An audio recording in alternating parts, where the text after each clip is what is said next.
This week on Crossroads Politics, do you want a big business for a neighbor? Cities across central Indiana are passing new rules to stop big outside investment firms from buying up neighborhoods and turning them into rental communities. Why they're acting now and what's changed already. Plus, someone comes in and they are going to take out whatever, their frustration, anger on someone, and most likely it's the healthcare worker. Hospital workers look out for our health, but who's keeping them safe? We just want to feel safe at work, and we want to feel supported at work too. The new push to protect them. But first, do not touch. What is wrong with you? An accuser is pulled from the Indianapolis City County Council by deputies. As more councilors demand the mayor's resignation, he remains defiant. No, I have no intention of resigning. But the accusers are not backing down. He needs to resign. Welcome to this week's Crossroads Politics here on WTHR+. I'm Dustin Grove. Thanks so much for joining us. Political tensions are rising here in the state capitol, where there are growing calls for Mayor Joe Hogsett to resign. Want to get right to our Emily Longnecker, who's been covering this story.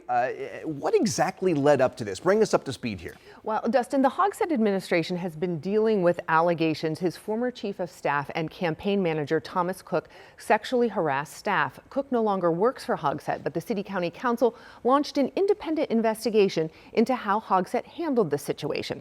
That report found that Hogsett followed the letter of the law, but at least one of the women accusing Cook says the report omitted some of the facts. Now, she tried to speak out about it at the council meeting on Monday, but it ended in chaos. Do not let her spin. Let her spin. Let her spin. That is Lauren Roberts being escorted out of Monday's City County Council meeting by Marion County Sheriff's deputies. Since the report from the investigation, 2 City County councilors called for Hogsett to resign. Another demanded the resignation when the accusers first came forward. But even with 3 councilors demanding that the mayor resign, Hogsett was adamant that wasn't happening when he sat down with me on Tuesday. I've got 2.5 years left in this term, and we've got a lot of exciting things going on that I want to see to their logical fruition. The result of that investigation found the mayor was legally compliant in handling the complaints against Cook. Lauren Roberts told 13 News the report did not include a text exchange with the mayor she provided to investigators. Roberts said that text exchange made her uncomfortable. A second woman who also accused Cook of sexual harassment and assault told the Indianapolis Star that she also gave investigators text messages she says came from the mayor and that those messages made her also feel uncomfortable. There is no mention of those texts in the final report. Now, I asked the mayor if he sent those texts. He didn't dispute that he did. Do you think it's appropriate for the mayor of the largest city in this state, with all of the issues going on, recovering from COVID, potholes, budget, what do you do in texting a subordinate about poetry? Well, Ms. Ellard at the time, if I remember correctly, was the executive director of the Marion County Democratic Party, and as such, she was an advisor to me and a very a familiar voice and a familiar face to the campaign that I was conducting at the time. And so it would not be unusual at all for me to, again, I understand how people might view the 24-hour world of political campaigns to be certainly absurd to them. But it's not when you're involved. And again, I want to reiterate, it was never my intent to make anyone feel uncomfortable. Again, the report from the investigation found that Hogsett followed the letter of the law. Now, I asked the mayor if he thought that was enough. The independent investigation found that you followed the letter of the law. Is that enough? Or as the mayor of the largest city in the state, or mayor of any city for that matter, do you need to be held to a higher moral standard than just following the law? Well, I think it starts with following the law, because if you're in compliance with the law, then therefore you are doing things ethically. In terms of a moral standard, I hold myself to the highest of those standards. And if there are ways that I need to be adjusting, I will do so accordingly. Did you fall short morally here, Mayor? I don't believe I did. Meanwhile, we got a statement from the sheriff's office about the removal of the women during the city county council meeting. It said in part, quote, "The deputy sheriffs were following our well-established protocol to act upon the direction of the council president, who is elected by fellow council members who all represent all the citizens of Marion County." And then on Wednesday, Council President Bob Oseley issued his own apology, saying he, quote, failed Roberts and her supporters and the rest of the council when he had her removed. A counselor did invite anyone to come and speak about the allegations and the investigation at a committee meeting on Tuesday, June 17th. Oseley said he will be there. And she was removed because of the 2 or 3 minute rule, right? For when you have public comment? Right. There's a 2-minute time limit for public comment. And they, President Oseley said to her, okay, you've got 2 minutes. And she said, I'm going to speak as long as I want. And when she continued to speak, then that's when he brought in the deputies. So you sat down with Lauren Roberts. Yeah. And what is she saying about what happened? Where is she on Well, this? I sat down with her on Thursday, and as you might expect, she's upset, and she says she's still kind of processing what happened at council on Monday. She said that this is politicians playing games with what she and the other accusers have been through and avoiding actually dealing with it. I just see both parties, with a couple of exceptions for individuals who I think are really doing the right thing and putting their, integrity on the line here. Yeah, we're talking points. We're not treated like people. We're not being listened to. Both sides just kind of want to move forward, and that's what he's trying to say needs to happen to avoid dealing with me. And I don't want an open forum with it. At this point, I have no intention of ever going back in the city county building. I don't feel physically safe doing that. Honestly, I considered flying back to Denver early. I don't feel physically safe in Marion County at this point. I haven't for a while, but definitely not now. And he just wants to move on. And you can't create new policy and create new changes. Number one, if that man stays mayor, he needs to resign. Councilors, other elected Democrats need to call for his resignation. At this point, there's plenty of reasons to. And number two, without repairing and understanding what actually happened, they still haven't listened to me. Hogsett and his allies so badly want to avoid listening to me that they had me hauled out by sheriff's deputies and assaulted. I don't understand what we're doing here. Robert said she will not be speaking at the committee meeting on Tuesday. She invited the council to read her statements that she's posted on social media. She's posted several. All right. Thank you for your work this week. Thank you for asking those questions and sitting down with all sides and reporting that. Appreciate it, Emily. We'll check back with you again in a few. Still to come, doctors and nurses heal us when we're hurt and help keep us healthy. But are we doing enough to keep them safe? There's a question for you. A new push to improve protections for hospital workers. It's straight ahead here on Crossroads Politics. If you work in healthcare or know someone who does, some numbers we're about to share could give you some major pause. This is certainly eye-opening here. Healthcare workers are 5 times more likely to be hurt from workplace violence than workers in other industries. That's according to the U.S. Bureau of Labor Statistics. Emily talked with somebody who knows firsthand what it's like to be hurt on the job. She's back now to explain the legislative push for more protection. I think this surprises a lot of people who don't know someone in this industry. Yeah, absolutely. And current Indiana law does provide for harsher penalties for attacking certain licensed healthcare professionals and all staff in an emergency department. But this past legislative session, a proposed bill would have expanded those protections for all healthcare workers, but that bill did not get across the finish line.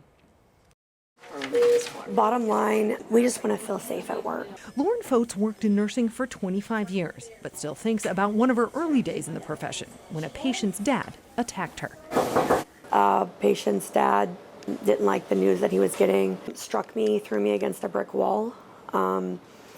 And I was so young, I thought, well, this is part of the job. Only it's not supposed to be, says Fote. but statistics suggest it's becoming a regular occurrence for healthcare professionals. We can't normalize this violence at work. Vote recounted her experience to Indiana lawmakers this year, testifying in favor of a bill to expand protections for healthcare professionals against attacks from patients and visitors. You know that you can't assault an airline worker, a police officer, a fireman, but there's really not those same protections in place for healthcare workers. So what we found over the last 4 or 5 years is there's been a steady increase in the violence in our hospitals. IU Health's head of security, John Barefoot, says in the past 5 years, IU Health has seen a steady increase in violence against healthcare workers.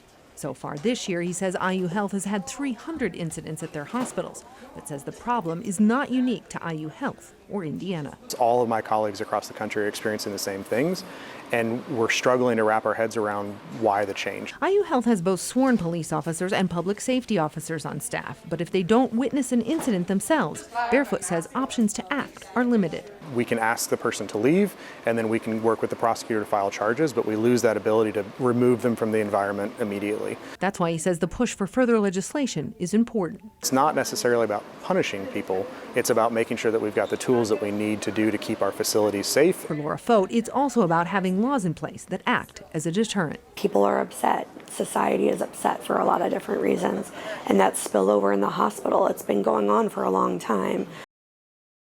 Now, both Fote and Barefoot say it's also about keeping healthcare workers on staff. We know there's a shortage, and that only increases when people do not feel safe at work. And, you know, Dustin, a new report issued by the American Hospital Association estimates providers spent close to $15 billion in 2023 responding to workplace violence at healthcare facilities. So this is happening, and as you heard there, it's happening across the country. And right here, so frustrating to the very people who are trying to help us. Yeah. All right, Emily, thank you. The FSSA is also making dramatic cuts to the state's preschool voucher program. That also made news this week. Roughly 6,000 kids were enrolled in the last school year. Just 2,500 vouchers will be available in the next one. That's almost a 60% reduction. The state blames unsustainable growth under the Holcomb administration. Budget cuts are already hitting the state workforce. Our partners at the Capitol Chronicle report the state has lost about 700 government workers just since December. This week, the Department of Education announced it was laying off 39 employees, with the biggest cuts at the state library and the School for the Deaf. The IEDC announced its own layoffs, cutting 8 positions as part of a plan to eliminate 12 jobs. The Chronicle also reports the state's getting ready to pay some outstanding bills owed to county jails across Indiana. Those county jails have been holding state prisoners, and the Department of Correction ran out of money to pay for it. To date, the state owes these counties a total of $12.7 million. Moving forward, the state will pay $42 a day for each prisoner a county jail holds, but the Sheriff's Association says that's really not enough. It found it costs $74 a day to hold those prisoners. Well, do you want a big out-of-state investment company as your neighbor? How Central Indiana communities are pushing back on a trend that's turning whole neighborhoods, or giant chunks of neighborhoods, into rental communities. That issue is next on Crossroads Politics. Welcome back. 2 Hamilton County communities have recently passed plans to limit the number of rental homes in their communities. According to the Fair Housing Center of Central Indiana, this is a real issue because big out-of-state investment companies are buying up thousands of Central Indiana homes to then rent out. Amy Nelson is the executive director of the Indiana Fair Housing Center. Thanks for being here to kind of explain to us the big picture here. So first of all, what's the scope? I mean, how can you put those numbers into perspective for us? Yeah, absolutely. First of all, we should say there's not enough affordable housing, whether that's for renters or for home buyers. But what we have seen in the most recent years, primarily really coming out of the foreclosure crisis, is we are at right now, Marion County and the 4 surrounding counties, there are over 40,000 homes that are now what we call investor owned. So that means an LLC, some kind of company name.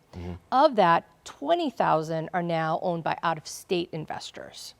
In Marion County alone, it's about 20,000 investor-owned homes and 13,000 owned by out-of-state investors. What does that mean?